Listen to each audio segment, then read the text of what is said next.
Welcome, in front of me is a BIGME HiBreak Pro, and today I'll show you how you can enable and set up your portable hotspot.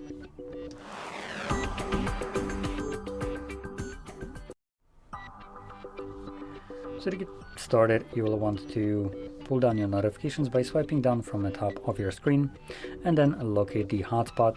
For me, it's visible on the first page right over here. Once you see it, you can first time around hold it. This will quickly take you to the settings, and in here select your hotspot password.